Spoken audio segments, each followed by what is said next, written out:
وإذا قيل لهم اتبعوا ما أنزل الله قالوا بل نتبع ما ألفينا عليه آباءنا أولو كان آباؤهم لا يعقلون شيئا ولا يهتدون ومثل الذين كفروا كمثل الذي ينعق بما لا يسمع إلا دعاء ونداء صم بكم عمي فهم لا يعقلون يا أيها الذين آمنوا كلوا من طيبات ما رزقناكم واشكروا لله إن كنتم إياه تعبدون. صدق الله العظيم. بارك الله لنا ولكم في القرآن العظيم ونفعنا وإياكم بآياته মহান আল্লাহর দরবারে অসংখ্য অগণিত শুকরিয়া আদায় করছি যে তিনি আমাদেরকে প্রতি সপ্তাহের ন্যায় আজও বহু মানুষ থেকে বাছাই করে পবিত্র কোরআনের তাফসীর শোনা এবং তাফসীর করার জন্য তৌফিক দান করেছেন। আলহামদুলিল্লাহ। আমি আপনাদের সামনে ধারাবাহিক তাফসীর কোরআনের অংশ হিসেবে আজকে সূরাতুল বাকারার 169তম আয়াত থেকে 172তম আয়াত পর্যন্ত তেলাওয়াত করছি। আমি আজকে যে আয়াত থেকে তেলাওয়াত করেছি ওই আয়াত তর্জমায়ও আমি তেলাওয়াত করেছিলাম। এই আয়াতের একটা পার্ট বাকি আছে তাফসীরে, সেই জন্য এই আয়াতটা আবার তেলাওয়াত। আল্লাহ রাব্বুল আলামিন এই আয়াতের পূর্ববর্তী আয়াতে বলেছিলেন যে তোমরা শয়তানের প্রধান অনুসরণ করিও না, কারণ শয়তান তোমাদের স্পর্শ। এবার আল্লাহ রাব্বুল আলামিন আমার তেলাওয়াতকৃত প্রথম আয়াতে শয়তানের প্রধান অনুসরণ করবেন না কেন, এর কেনটার উত্তর দিয়েছেন। আল্লাহ বলেন শয়তানের অনুসরণ করবে কেন? শয়তানের প্রধান অনুসরণ করলে তো তোমাদের মহা সমস্যা। আর শয়তান তোমাদেরকে যে সমস্ত বিষয়ে আদেশ করে এগুলো ভালো কিছুর আদেশ না, ধ্বংসের পথে তোমাদেরকে দিতে চায়। কি কি ধ্বংসের পথ? প্রথম হলো আল্লাহ বলেন ইন্নামা ইয়াকুলুকুম বিসসু, শয়তান তোমাদেরকে মন্দ কর্মের আদেশ করে। কি কর্মের আদেশ? মন্দ কর্মের, কুকর্মের, ওয়াল ফাহশা এবং অশ্লীল কাজের। অশ্লীল কাজের দিনে হুকুম করে, আদেশ দেয়। এখন যদি তুমি শয়তানের প্রধান অনুসরণ করো বান্দা, তাহলে তোমাকে মন্দ কাজ, কুকাজ করতে হবে, কুকর্ম করতে হবে, অশ্লীল কাজ করতে হবে। কুকর্ম করলে কি হবে? অশ্লীল কাজ করলে কি হবে? কুকর্ম অশ্লীল কাজের পরিণতি দুনিয়ারও ভালো না, আখিরাতেও ভালো না। অতএব তুমি শয়তানের কি করবে না? অনুসরণ। প্রশ্ন হলো শয়তান যে আমাদেরকে অর্ডার করে, আমরা তো শয়তানকে চরমচুরি কি করে অর্ডার কিনতে করে। অর্ডার কেমনে করে করবে? রাসূল করিম সাল্লাল্লাহু আলাইহি ওয়াসাল্লাম হাদিস শরীফে বলেছেন ইন্না শাইতানা ইয়াজরি মিনকুম মাজরাত দাম। শয়তানকে আল্লাহ রাব্বুল আলামিন এমন পাওয়ার দিয়েছেন যে শরীরে যেমন রক্ত চলাচল করে, শিরায় শিরায় রক্ত চলাচল, পুরো শরীরে রক্ত চলাচল করছে। শয়তানকে আল্লাহ এমন ক্ষমতা দিয়েছেন যে শয়তান তোমাদের ভিতরে ঢুকে এবার রক্তের মতো কি করে চলাচল করে। এমনকি হাদিস শরীফে রাসূল করিম সাল্লাল্লাহু আলাইহি ওয়াসাল্লাম বলেছেন ইন্না শাইতানা জাসিমুন আলা কলবি বনি মানুষের যে গত সপ্তাহে বলেছিলাম পার্লামেন্ট, মানুষের তলব হলো সব কিছু, অন্তর, অন্তর থেকে সব কিছু পাস হয়। আমি এখন ভালো কাজ করবো না খারাপ কাজ করবো, আগে অন্তর হৃদয় হয়। সে শয়তান হাঁটু পেড়ে বসে থাকে কলবে, এবং এই কলবে বসে বসে আপনার কিনারা কলকাঠি না, এটা করো ওইটা করো এটা করো এটা করো, এই মনের মধ্যেও কিছু নাই, কোনো খারাপের কাজে কোনো ইচ্ছাই নেই। হঠাৎ করে এমন ইচ্ছা জাগ্রত হচ্ছে, আর সময় সময় প্রবল থেকে প্রবল দর হচ্ছে। তবুকে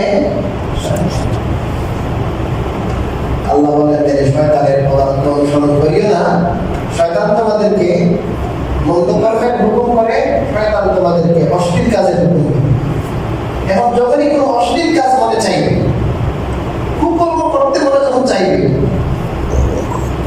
তখন বুঝবেন, যেহেতু শয়তান আমরা দেখি না, তখন বুঝতে হবে যে এই অর্ডার করতেছে কে। এখন আমি শয়তানের যদি কথা মানি, এইটা হলো শয়তানের পদার্থ অনুসরণ। কথা খেয়াল করি, আল্লাহ যে বললেন শয়তানের পদার্থ অনুসরণ করলো, শয়তান তো আমাদের সামনে আসে না। শয়তানের পদার্থ অনুসরণ হয় কেমনে? এই যে আপনার কুকর্ম আল্লাহ চিহ্নিত করে দিচ্ছে, যে কুকর্ম যদি মনে চায়, অশ্লীল কাজ যদি মনে চায়, তাহলে বুঝবো যে এখন আমাদের কে অর্ডার করতেছে? শয়তানে। নির্ঘাত এটা অর্ডার কার? শয়তানের। আল্লাহ বলেন না শয়তানের অনুসরণ করিও।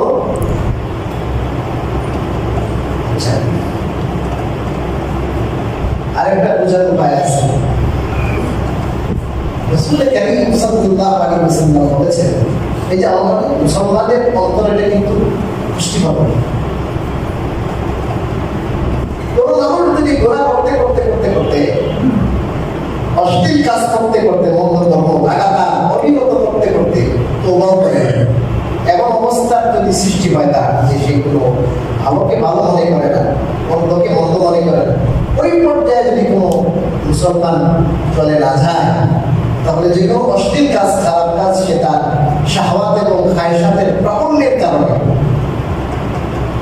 খায়সাতের প্রাবল্যের কারণে, প্রচন্ড চাপের কারণে সে ঘরে বসবে ঠিক, কিন্তু ওই সময় তার অন্তরে বাজবে যে আমি তো এই কাজটি করছি, এই কাজটা ঠিক হচ্ছে না, বলেন না ঠিক হচ্ছে। সে অন্যের মাল খেতেছে, বলতেছে আসলে আমি কাজটা কিন্তু কি হচ্ছে, ঠিক করতেছে। ছবি দেখতেছে, খারাপ কাজ করতেছে, চুরি করতেছে, চোখের খেয়াল করতেছে, বিভিন্ন ধরনের অশ্লীল কাজ করছে। সে মনে মনে বুঝে, তার মনের মধ্যে অশ্লীল কাজ করার আগে, অশ্লীল কাজ যখন সম্পাদন করবে, তখন মনে মনে দুরু দুরু করে আমি করবো কিনা করবো কিনা, মনের মধ্যে একটা কম্পন সৃষ্টি হয়। হাত পা যখন অবশ হয়ে যাচ্ছে এমন অবস্থা, বুঝবেন ঈমান আছে। আর ওই ঈমানের কারণে রাসূলুল্লাহ সাল্লাল্লাহু আলাইহি ওয়াসাল্লাম বলেছেন, কলবের মধ্যে খটকা লাগবে, অন্তরে খটকা লাগবে, তখন আপনি ছেড়ে দেন। কি করে দিবেন? ছেড়ে দেবেন। এই ফেরেশতা ইলহাম করতেছে যে না, এই কাজ করা যাবে না। দেখবেন আপনার অনেক সময় ঈমান যদি ভালো থাকে, ঈমানের হালত ভালো থাকে, আপনার জিহ্বার পানি শুকিয়ে গেছে, কোনো গরম না, কোনো আপনি কি করেন নাই, ধৈর্য করেন নাই, কিন্তু জিহ্বার কি হয়ে গেছে, বলেন পানি শুকিয়ে গেছে, মনে হয় যে আপনি অনেক কি গেছে, ক্লান্ত, কথা বলে না, ক্লান্ত হয়ে গেছে। যদি গুনার কাজ করতে, অশ্লীল কাজ করতে এই ধরনের কোনো সিমটম পাওয়া না যায়, বুঝবেন ঈমানের ব্যাটারি ড্যাম হয়ে গেছে। কি হয়েছে বলেন? ড্যাম হয়ে গেছে। নিজের উপর কান্না করতে হবে যে আমার ঈমান ওই পর্যায়ে চলে গেছে যে আমার অন্তরে কোনো ধরনের কি নাই, কোনো ব্যথা নাই, অন্তরে নড়াচড়া করে না, এই কাজ করবো কিনা করবো কিনা, একবারে পুরাতন মনের খুব খুশিতে করতেছে, তাহলে বুঝবেন ঈমানের বারো বাজে গেছে, কুফরের কাছাকাছি, খুব সময় ঈমানের বাতি নিভে যাবে। এই ঈমান নিয়ে যদি যাওয়া যায় কবরে, কবরে যাওয়ার আগে এই ঈমান কি হয়ে যাবে, শেষ হয়ে যেতে পারে। কথা কি বুঝতে পেরেছেন? এই জন্য মন্দ কর্ম, অশ্লীল কর্মের আগে আমাদের অন্তরের মধ্যে সিগন্যাল কি হয় বলেন? সিগন্যাল যখন ট্রেন আসে না, তখন একটা আওয়াজ হয়, তখন তারা কি পালায়, ওই বাসটা পালায় না, তখন আমাদের অন্তরে আওয়াজ হয়।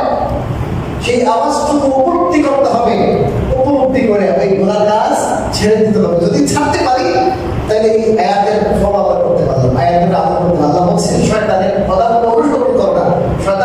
দেখিও নাই, অনুসরণ কেমনি করবো? শয়তান যে সমস্ত কাজের নির্দেশ দেয়, আল্লাহ বলেন 1 নম্বর কুকর্ম, সমস্ত কুকর্মের নির্দেশ দেয়। 2 নম্বর আল্লাহ বলছে অশ্লীল কাজ, অশ্লীল কাজের নির্দেশ দেয়। অশ্লীল কাজ বাদ দাও, কুকর্ম বাদ দাও। কুকর্ম যদি বাদ দাও, অশ্লীল কাজ যদি বাদ দাও, তাহলে বুঝবে যে তুমি শয়তানের অনুসরণ ছেড়ে দিলে। 3 নম্বর আল্লাহ বলেন ওয়ান তাকুলু আলাল্লাহি মা লা তা'লামুন। আল্লাহর উপর এমন জিনিস আরোপ করো যা তোমরা জানো না। কি অর্থ? মুফাসসিরিন কেমন আয়াতের এই অংশের ব্যাখ্যা লিখেছেন, শরীয়তের আকীদা, বিশ্বাস, আহকাম এর ব্যাপারে আল্লাহ রাব্বুল আলামিন যা বলে নাই সে নিজের থেকে এটা বলে। কি বলে? যে আল্লাহ এটা বলে নাই, কোরআনে নাই, আল্লাহ এটা নাযিল করে নাই, সে নিজের থেকে আহকাম, নিজের থেকে বিধান দেয়, নিজের থেকে সংবিধান রচনা করে। এটাই আল্লাহর নির্দেশ। রাষ্ট্র বিরোধী আন্দোলন যখন হইল, তখন এক বড় হেভিয়েট মন্ত্রী মসজিদে যাইয়া ওলামায়ে কেরামকে, ইমামদেরকে শাসাইতেছে, বক্তব্য দিয়েছে মিডিয়ায় যে আপনারা কেন বলেন না যে ভাস্কর্য হালাল? ভাস্কর্য কি হালাল? এটা হারাম নয়, এটা বলবেন আপনারা। সে আপনার কি দিচ্ছেন? চাপ সৃষ্টি করতেছে। এক তো কর্ম হারাম, আবার হারামটা হালাল করতে চায়। কথা বুঝেছেন? এইটা হলো আপনার অনেক বড় আল্লাহ রাব্বুল আলামিনের উপরে এটা চাপাই দেওয়া, যে আল্লাহ বলে নাই, আল্লাহ বলেছেন হারাম, তারা বলে হালাল। আল্লাহ বলেছেন হালাল, তারা বলেছে কি?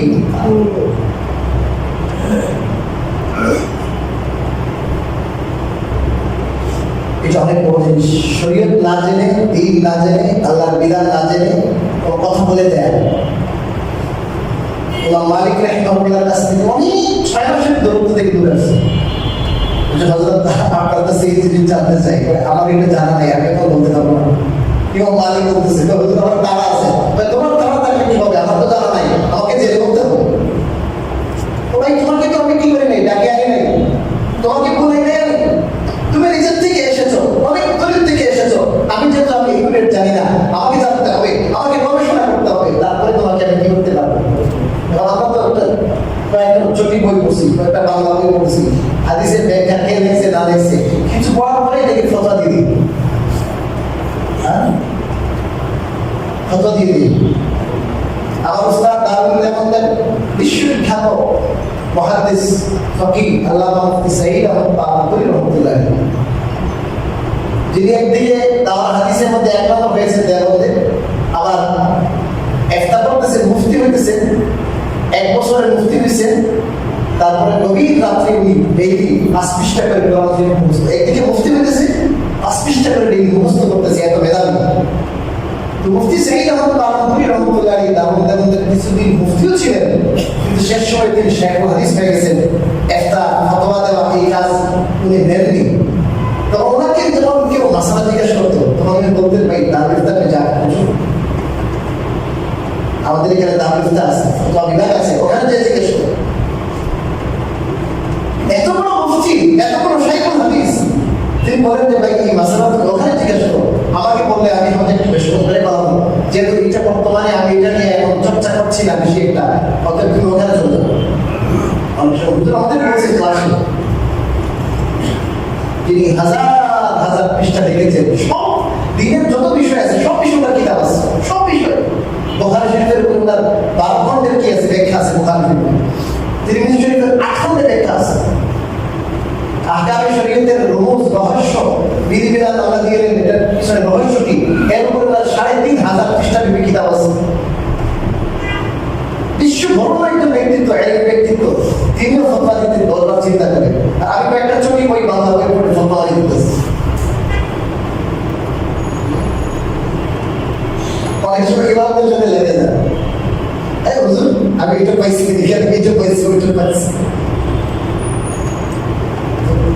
আল্লাহর দ্বীনের ব্যাপারে আমার জানা নাই, আর আমি আল্লাহর দ্বীনের নামে এটা চালাই দেওয়া, এটা দ্বীন, এটা বিধান, এটা বিধান, এটা খুবই অন্যায়। এটা শয়তানে বলে থাকে, কিন্তু শয়তানি কিন্তু শুনতে তোমরা এটা করো, এটার দ্বারা বেদাত হয়। এটা দ্বারা মানুষ বেদাত করে এই কারণে দিনের নামে বিধান আবিষ্কার করা, এটা বেদাত। এবং বেদাতীদের কোনো আমল কবুল হয় না। এই জন্য দিন জানতে হবে, এখন একটা জানতে হবে যে আল্লাহ রাব্বুল আলামিন নাযিল করেছেন কি, আল্লাহর বিধান কি। আসলে আমার মনে চাইছে এটা আমি বলে দিলাম হবে না। তারপরে আল্লাহ বলেন ওয়াইযা কিলা লাহুম ইত্তাবিউ মা আনজালাল্লাহ ক্বালু বাল নাত্তাবিউ মা আলফাইনা আলাইহি আবা'ানা। আর তখন তাদেরকে বলা হয় ইত্তাবিউ, তোমরা ফলো করো, অনুসরণ করো। কি অনুসরণ করো? মা আনজালাল্লাহ, আল্লাহ যা কিছু নাযিল করেছেন তা, আল্লাহ যা কিছু নাযিল করেছেন তার অনুসরণ করো। অনুসরণ করা হবে কিসে? আল্লাহ যা নাযিল করেছেন তা।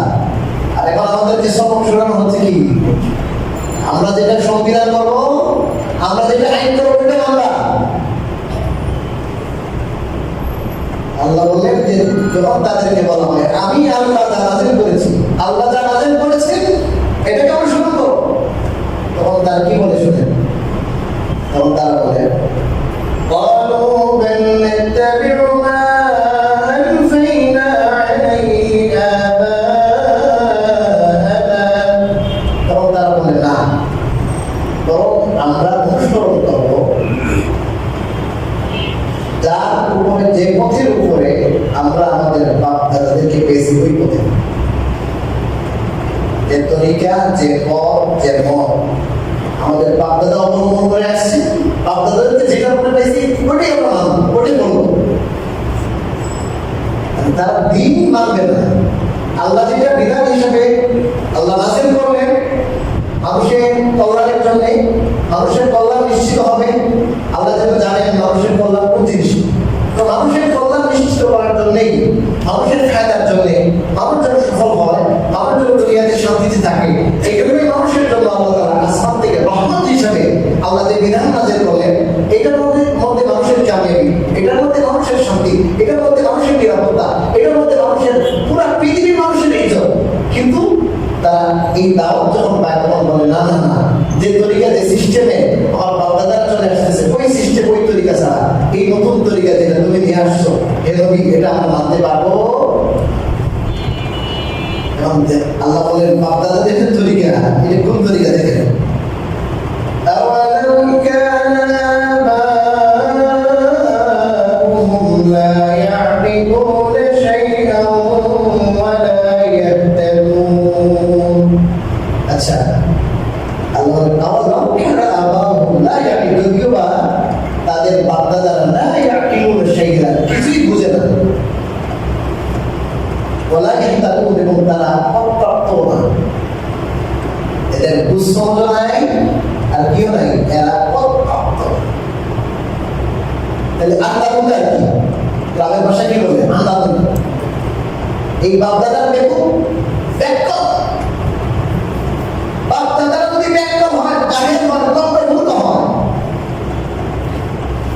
এরপর কি তারা যেটা করছে ওটাই মানবে। আল্লাহ রাব্বুল আলামিন যেটা নাযিল করছে এটা কি করবে না? মজার কথা মুফাসসিরিনরা দেখেছে, খেয়াল করে। আমাদের সমাজে কিছু মানুষ আছে যারা বলে আমরা হাদিস মানি, সহিহ হাদিস মানব, আল্লাহ যা নাযিল করেছেন সেটা মানব। এতদিন পর্যন্ত আমরা হানাফি মাযহাব হিসেবে এই যে বাপ দাদারা কি করে আসছে, নামাজ পড়ে আসছে, হানাফিদেরকে যখন বলা হয় যে আপনারা বুখারী মুসলিমের হাদিস মানেন না কেন, আপনারা এই আগে নামাজে আছেন কেন, আহলে হাদিসরা বলে যে এরকম ওই ধরনের কাফেরদের হতো, যে কাফেরদেরকে যখন দাওয়াত দেওয়া হইতো যে আল্লাহ যা নাযিল করেছেন সেটা মানো, তখন তারা বলে যে না, আমরা বাপ দাদাদেরকে যেটা পেয়েছি ওইটা মানবো। এই হানাফিরাও বাপ দাদাদেরকে যেই নামাজে পেয়েছে ওই নামাজই পড়ে, তারা আল্লাহ রাসূল যেটা বলছে এটা মানে না। এই বুঝে না বলে এই আয়াতকে ফিট করে দিয়ে গেছে। এখানে তো বলা হয়েছে যে যাদেরকে তারা ফলো করে এরা কিছু বুঝেও না, আর তারা কি পারবো না, পারতো না, এটা বুঝে নেই, এরকম দলিল দিতেছে।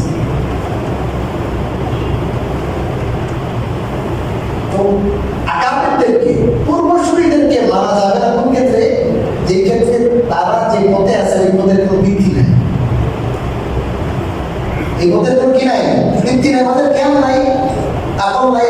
প্রার্থনার ব্যাখ্যা রেখেছেন যে তারা যে পথে আছে এই পথটা আল্লাহ রাব্বুল আলামিনের রাহমানি এবং নির্দেশনা ছাড়া যেটা আসমান থেকে আল্লাহ নাযিল করেছেন, আসমান থেকে যেটা নাযিল করেছেন ওই পথে আমল তারা করতে হবে। আল্লাহর পক্ষ থেকে কোনো রাহমানি নাই, প্রাপ্ত হয় নাই তারা। আর লাইলা বিধানের অর্থ হলো যে আল্লাহ রাব্বুল আলামিন যে সমস্ত বিধান দিয়েছেন সরাসরি মনসুস বলা হয়, আরবি ভাষায় বলা হয় মনসুস। আল্লাহ তাআলা ক্লিয়ার কাট কথা বলেছেন, পরিষ্কার বলেছেন, কোরআনে বলছে, অন্য কিতাবে বলছে, আল্লাহ তাআলা হেদায়েত দিয়ে দিয়েছে। আর একটা হলো যে না, এগুলো আল্লাহ রাব্বুল আলামিন অনেক বিধান আছে যে বিধানের সরাসরি কথা আল্লাহ তাআলা কোরআনে বলেনি। কোরআনে আছে ৮০টি আয়াত বিধিবিধান সংক্রান্ত, আর কিয়ামত পর্যন্ত হাজার লক্ষ লক্ষ মাসলা কি হবে, নতুন নতুন উদ্ভাবন হবে, মানুষের বিজ্ঞানের উৎকর্ষ হবে, যুগের কি হবে, আপডেট হবে, নতুন নতুন সমস্যা আসবে। এই নতুন নতুন সমস্যার পাশাপাশি সমাধান আসবে। এখন নতুন সমস্যা নতুন সমাধান। এখন যদি কোরআন নাযিল হয়েছে ১৫০০ বছর আগে, এই নতুন সমস্যা নতুন সমাধান যদি ১৫০০ বছর আগে কোরআনই আল্লাহ দিয়ে দিতেন, ক্লিয়ার, তাহলে ওই সময় মানুষটা পরিচিত, কারণ ওই সময় মোবাইল আবিষ্কার হয়নি, ওই সময় বিমান আবিষ্কার হয়নি, ওই সময় নেট আবিষ্কার হয়নি, এই মানুষগুলো বোঝা কি হবে? কথা বলে না কেন? অসুবিধা হবে না, বুঝবে না, এটাকে বেকার মনে করবে, সবাই তো ধরা যাবে না, শোয়া যাবে না, কি সমস্যা? এটা তো দরকার নেই।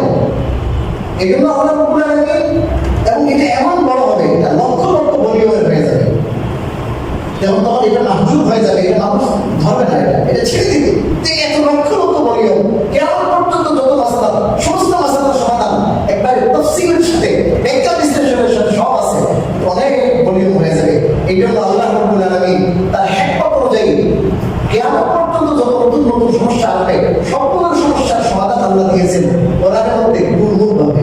আল্লাহ কোরআনে কিছু মূলনীতি বয়ান করেছেন, এই মূলনীতি থেকে এগুলো আবিষ্কার হয়, এগুলোকে উদ্ভাবন করতে হয়। সরাসরি আমরা দেখবো আমাদের মতো যারা আলেম আমরা দেখবো নাই, কিন্তু ইমাম আবু হানিফা, ইমাম শাফিঈ, ইমাম মালিক, ইমাম আহমদ ইবনে হাম্বল, এরকম যারা উদ্ভাবনী চিন্তার মালিক, মুজতাহিদ, তারা দেখবেন এই আয়াতের মধ্যে যদিও একটি কথা আল্লাহ বলেছেন, এখান থেকে ১০০টা মাসলা দায়ী হবে।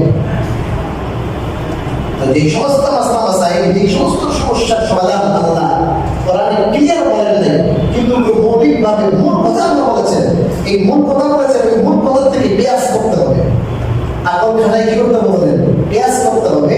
এই কিয়াসের কথা আল্লাহ তাআলা বলেছেন লা ইয়াকিলুন, তাদের ওই পরিমাণ আকল নাই, যে তারা উদ্ভাবনী শক্তি নাই, ওই যোগ্যতা নাই, যে মনসুস যেটা আল্লাহ সরাসরি বলেছেন, ওই সরাসরি থেকে যে সমস্ত নতুন নতুন সমস্যা আসবে, ওই সমস্যার সমাধান এখানে আছে, এইটুকু বোঝা এবং এটাকে উদ্ভাবন করে এটাকে বের করার মতো এবিলিটি তাদের কি নাই, এক্সপেরিয়েন্স তাদের।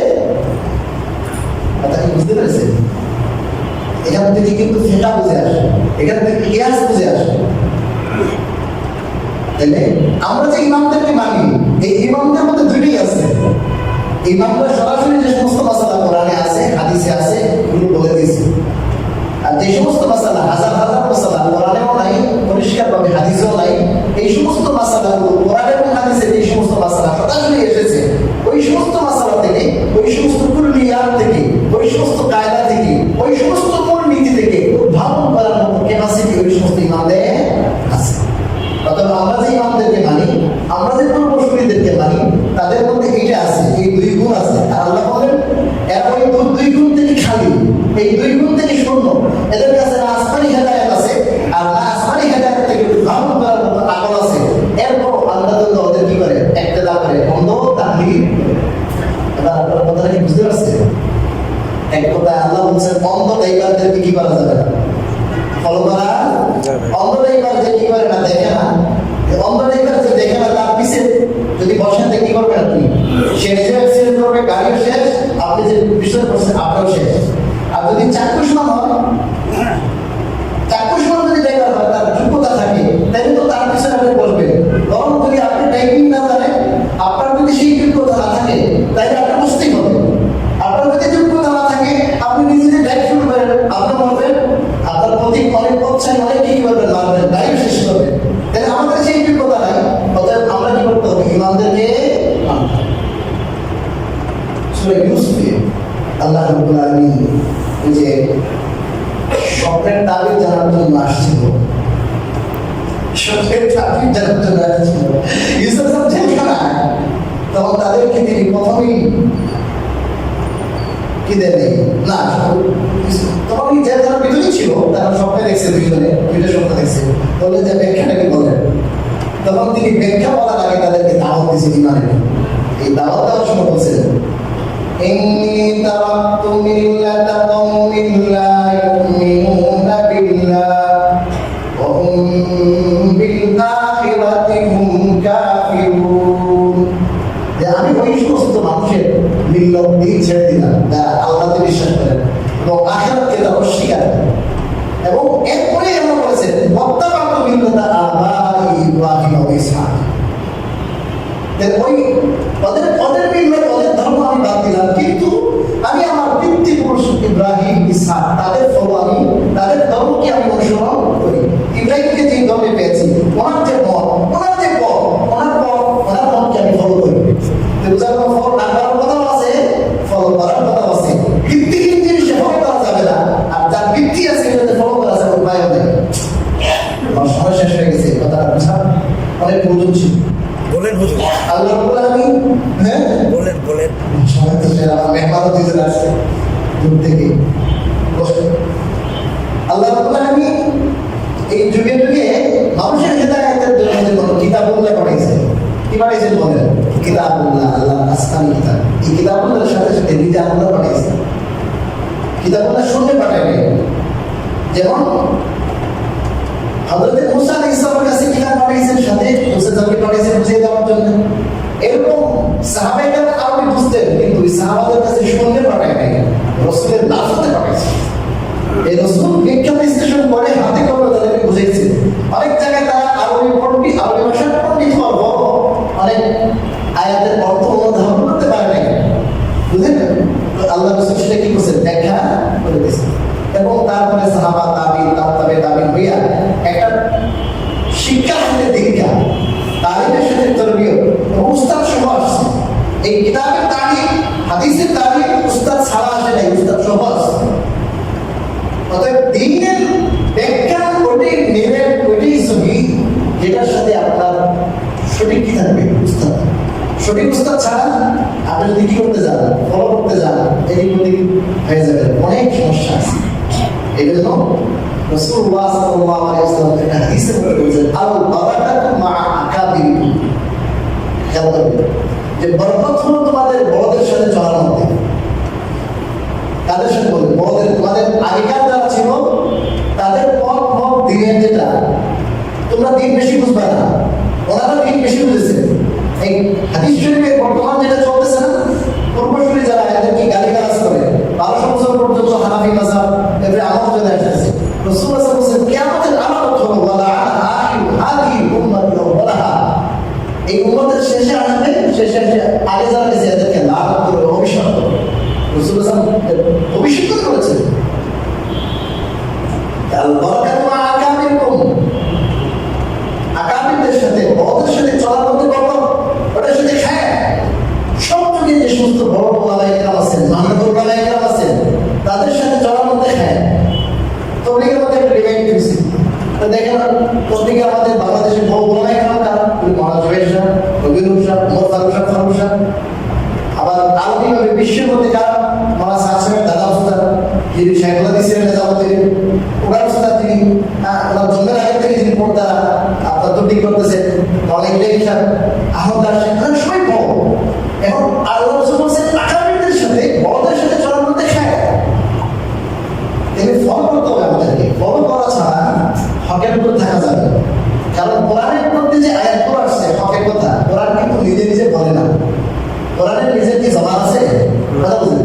কোরআন হকের নির্দেশনা দেয়, কিন্তু কোরআনকে সঠিকভাবে বুঝতে তো হবে।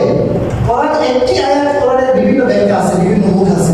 একটা চশমা যেমন আপনার বিভিন্ন কালারের আপনার যখন লাগাইবেন তখন এক এক কালার এক একটা দেখবেন, ঠিক ততভাবে কোরআনকে বিভিন্নভাবে ব্যাখ্যা করার কি আছে, শুধু আছে। এই কোরআন হক, হকের প্রতীক, কিন্তু আপনি কোরআন থেকে হকটা যদি নিতে চান তাহলে আপনার কোরআনের সহিহ মর্মটা উপলব্ধি করতে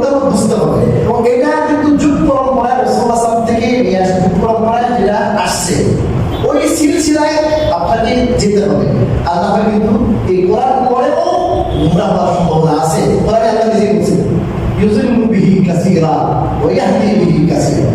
অনেক মানুষকে আল্লাহ কোরআনের দ্বারা গোমরাহ করে, অনেক মানুষকে আল্লাহ পথ দেখায়। তো কোরআনের দ্বারা আমরা গোমরাহ করা। আরেকটা কথা এখানে আল্লামা উসমানী রহমতুল্লাহ লিখেছেন, খুব খেয়াল করে শুনেন। আল্লামা শফিউর রহমান উসমানী রহমতুল্লাহ তাফসীর উসমানীতে এই আয়াতের ব্যাখ্যা লিখেছেন যে আমার অনেক মানুষ আছে যারা মুসলমান দাবি করি আমরা, কিন্তু আমরা কোরআনের অনেক বিধান, দ্বীনের অনেক বিধান আমরা জানি, কিন্তু তারপরও আমরা বাপদাদাদের যুগ থেকে যেটা চলে আসছে ওটার কোনো ভিত্তি নাই, ওই জিনিসটাকে আমরা ছাড়তে পারি না। আছে না নাই? বিশেষ করে হিন্দুরা হিন্দুরা উনি বলছেন না, উনি বলছেন মুসলমানদের কথা। উনি বলছেন মুসলমানদের কথা যেমন আছে, তাফসীর উসমানীতে বলতেছেন যে হিন্দুদের সমাজের মধ্যে আছে যে কোনো নারীর যদি স্বামী মারা যায়, কি মারা যায়? স্বামী মারা যায়, বিধবা হয়ে যায়, তাহলে এরা কি করা যাবে না? বিয়া করা যাবে না। এবং মুসলমানদের মধ্যে উনি বলেছেন, তাফসীর উসমানীতে লিখেছেন যে মুসলমানদের মধ্যে অনেকে এটা বলে না, অনেকে আবার বলে এইবার তো জামাই মারা গেছে, এবং যদি আমি আবার কি করে বিয়ে করে দিলে আমি মতো বিয়ে দেব, বলে না কেন? আমি করতে পারি, তাহলে বিধবাই কি করা যাবে না? বিয়ে দেওয়া যাবে না? বিয়ে করা যাবে না? অনেক সুবিধা ছিল আপনার ভারতের মধ্যে, এই নারীকে ওই জামাইয়ের সাথে কি করতো? যেতে করতো না, করতো। এটা করা যাবে না। বরং রাসূলুল্লাহ সাল্লাল্লাহু আলাইহি ওয়াসাল্লাম বলেছেন হাদিস শরীফে, বিধবার যে ছায়া হবে এর সহযোগিতা করবে, এর জীবন ধারণের সহযোগিতা করবে, তাহলে এমন সওয়াব হবে ওই মুজাহিদের মতো, যে মুজাহিদ দিনে জিহাদ করে এবং রোজা রাখে এবং রাত্রে তাহাজ্জুদের নামাজ পড়ে, সারা রাত দাঁড়িয়ে ইবাদত করে, রাত্রে অত্যন্ত পরিশ্রম করে আল্লাহর ইবাদতে, দিনে জিহাদ করে, রোজা রাখে, ওই মুজাহিদের মতো সওয়াব পাওয়া যায় এতিম এবং বিধবার পাশে দাঁড়িয়ে। হাদিসে উল্লেখ আছে। তাহলে আমরা যে কোনো রসম রেওয়াজ যেটা হিন্দু মানে, যেটা ইসলামে নাই, যেটা আমাদের চলতেছে কিন্তু এটা কোনো ভিত্তি নাই, ওটাকে আমরা বাদ দিয়ে আল্লাহ যেটা রাজি করেছে ওটাকে কি করতে হবে? নিতে হবে। আল্লাহ